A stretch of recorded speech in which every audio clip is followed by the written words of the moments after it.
আগামী 12ই ফেব্রুয়ারি জাতীয় সংসদ নির্বাচনের দিনেই অনুষ্ঠিত হবে গণভোট। গণভোটে আপনি হ্যাঁ ভোট দিলে বৈষম্য, শোষণ আর নিপীড়ন থেকে মুক্ত হবে বাংলাদেশ। গণভোটে হ্যাঁ ভোট মানে তত্ত্বাবধায়ক সরকার ও নির্বাচন কমিশন গঠনে সরকার ও বিরোধী দল একসঙ্গে কাজ করবে। সরকার ইচ্ছামতো সংবিধান পরিবর্তন করতে পারবে না। গুরুত্বপূর্ণ পরিবর্তনের জন্য জনগণের সম্মতি নিতে হবে।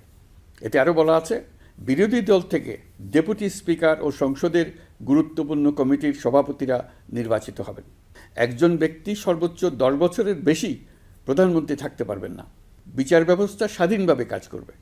সংসদে নারীদের প্রতিনিধিত্ব বাড়বে। ক্ষমতার ভারসাম্য রক্ষায় পার্লামেন্টে একটি উচ্চ কক্ষ গঠিত হবে। আপনার মৌলিক অধিকার আরও সুরক্ষিত হবে।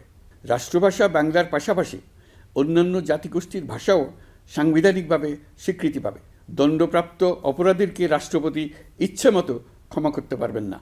সব ক্ষমতা একজন প্রধানমন্ত্রীর হাতে থাকবে না।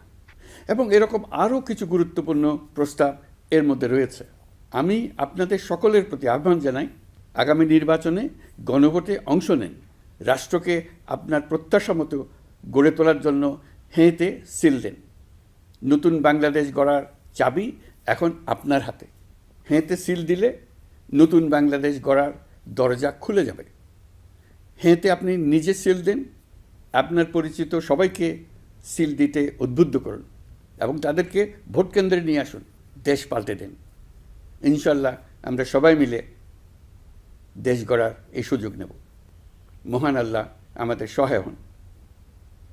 ধন্যবাদ।